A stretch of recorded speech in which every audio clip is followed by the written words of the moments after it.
energy. So the key thing is just like hearing them out. And a lot of times when you hear that person out, you can reason with them one-on-one. You know, when we get attitudes, when we get frustrated, when we start cussing each other out, when we start hating each other, nothing is accomplished with that type of arena or that type of atmosphere. So nothing is too deep that you can't talk it out. Okay. I feel like sometimes people silently hate, you know? You can't even talk it out with them.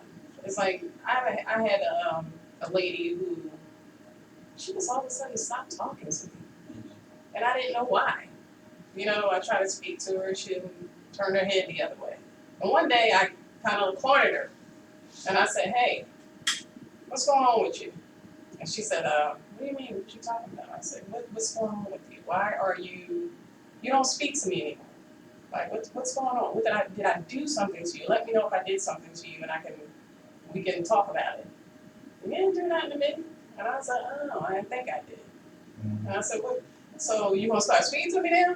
And she was like, she just laughed. She said, yeah. She said, you didn't do nothing to me.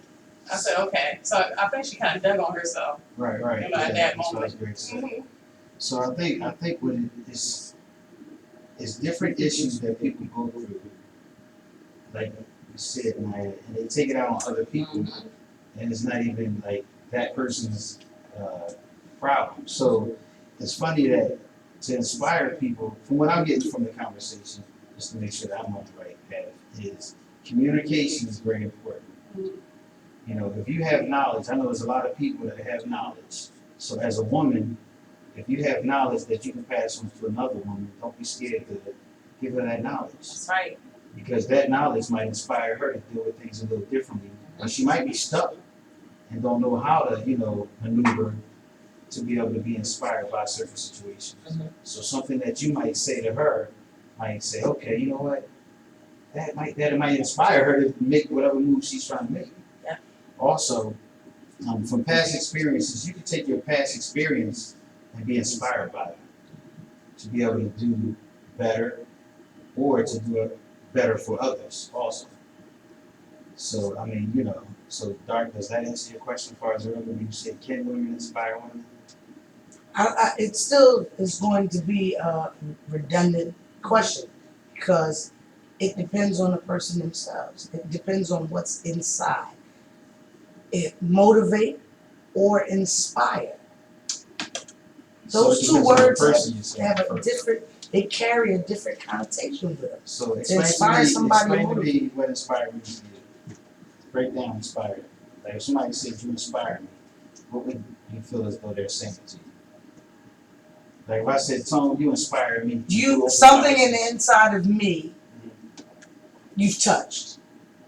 You've ignited. You've kind of shook it a little bit. Woke it up. Yeah. So if I said, Tone, you motivate me to, I don't know, do better. You gave me the faith and the concept to actually get up and try it. Okay. I got you. So basically, can you motivate and inspire at the same time? How would you give me an example? So a good example of motivation, like when I think about motivation, I think of a movement pretty much. And inspiration is a spark. So you can have a conversation with someone that, is probably on a cuff of whether they want to go to school or not to further their education. We talked about this on the break.